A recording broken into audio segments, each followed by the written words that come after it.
আরজিকর হাসপাতালে তরুণী চিকিৎসককে ধর্ষণ করে নৃশংস খুন করার প্রতিবাদে এবং অপরাধীদের অবিলম্বে গ্রেপ্তার করে চরম শাস্তির দাবিতে ব্যারাকপুরে অভয় মঞ্চের উদ্যোগে এক প্রতিবাদী সভা ও মিছিল আয়োজিত হলো। আস্থাদি দাবি, কেন্দ্রীয় তদন্তকারী সংস্থার প্রতি কোনো আস্থা নেই, সে কারণে এই প্রকৃত তদন্ত করে দোষীদের শাস্তির দাবিতে এই প্রতিবাদ সভা ও মিছিল।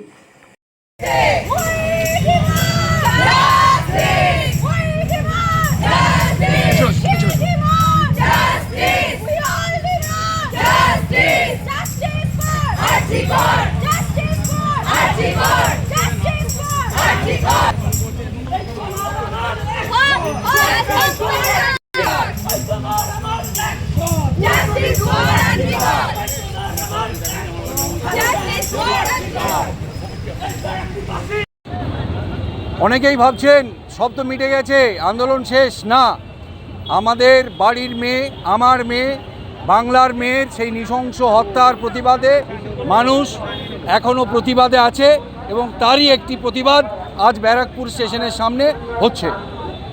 যেইভাবে চার্জশিটে নাম উল্লেখ করা আছে নির্মল ঘোষ এবং শঙ্কু দে, সোমনাথ দে, তাকে নির্মল ঘোষ একসাথে দাঁড়িয়ে ছবি তুলতে দেখা গেছে এবং তাকে পৌর প্রদান করা হলো, কি বলবেন?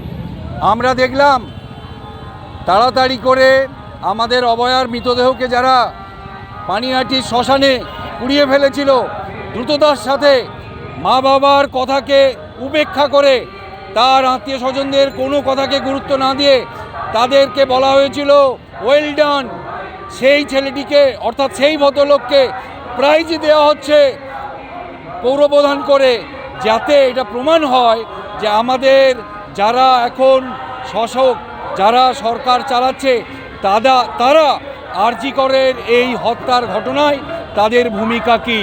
তারা চায় যারা তথ্য প্রমাণ লোপাটের সাথে যুক্ত তারা আড়ালে থাকুক। ইতিমধ্যে সিবিআই কি তৎপর হবে?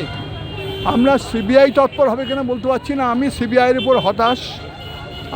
আমি হতাশ এখনো পর্যন্ত। আমি সব রকম তদন্তের ব্যাপারে হতাশ এখনো পর্যন্ত। অভয় মঞ্চ থেকে আজকে কি বার্তা দেবেন? অভয় বার্তা যারা দেবেন তারা দেবেন, ডাক্তারবাবুরা দেবেন, বিশিষ্ট গুণীজনেরা আসছেন তারা দেবেন। আমি বার্তা দেওয়ার কোনো ব্যক্তিগত ইন্ডিভিজুয়াল কোনো বার্তা নেই। মুসলমানদের উল্টো করে ঠ্যাঙাবো ঝুলিয়ে, আরেকজন দেখছেন এটা বললে পরে সমাজ উল্টো প্রতিক্রিয়া হচ্ছে, তখন বলছেন আমরা সকলের ভোট চাই। ওরা আসলে মানুষের ভেতরে যে ধর্মীয় বিদ্বেষ তৈরি করেছে, যে বিভাজন তৈরি করেছে, সেই বিভাজনের ফলে গোটা ভারতবর্ষ আজকে প্রায় বিভাজিত। ওরা যে বলছে আমরা গুজরাটে জাতীয়তাবাদী মুসলমানদের ভোট পেয়েছি, তাদের আতঙ্কে রেখে তাদের ভোট নিয়েছে, পুরো আতঙ্কে রেখে। আজকে স্বাধীন মুক্ত পরিবেশে ভোট হলে পরে বিজেপি বা তৃণমূল কেউই পশ্চিমবঙ্গে কোনো ভোট পাবেন বলে আমার মনে হয়। শুভেন্দু অধিকারী বলেছেন যে 84টা আসন মুসলিমদের বাদ দিয়ে দিলাম। এই বিষয়টা কেন? হিন্দু মুসলিম এই যে পোলারাইজ পশ্চিমবঙ্গে আমরা কখনো ইতিপূর্বে শুনেছি ভোটটা হবে প্রজাতন্ত্র এবং সংবিধানের উদ্দেশ্যকে কার্যকর করার জন্য, কিন্তু এইরকম হিন্দু মুসলমান বিরোধ পশ্চিমবঙ্গের বুকে অকল্পনীয়। পশ্চিমবঙ্গে তো ওরা আজ থেকে 150 বছর পেছনে নিয়ে চলে গেল। এর বিরুদ্ধে পশ্চিমবঙ্গের মানুষকে সজাগ হতে হবে। কিভাবে সজাগ হবে? মানুষের কাছে আমরা আমাদের পশ্চিমবঙ্গের ঐতিহ্য, বিদ্যাসাগর, রবীন্দ্রনাথ, রামমোহন, তাদের দর্শনটা যত বেশি মানুষের কাছে পৌঁছে দেব, ততই মানুষ সজাগ হবে। পশ্চিমবঙ্গে যারা ধর্মীয় মানুষ তারা রামকৃষ্ণদেবকে স্মরণ করেন, শ্রদ্ধা করেন। রামকৃষ্ণদেব নিজে তিনি ইসলাম প্র্যাকটিস করেছিলেন, বহু লোক জানেন না।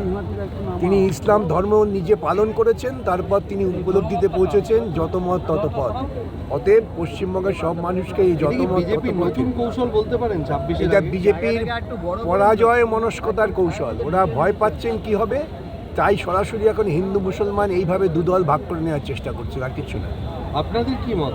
আমাদের পরিষ্কার মত, মানুষকে মানুষের অধিকার নিয়ে তাদের ভোটের কথা বলতে হবে। চাকরি, শিক্ষা, খাদ্য, বাসস্থান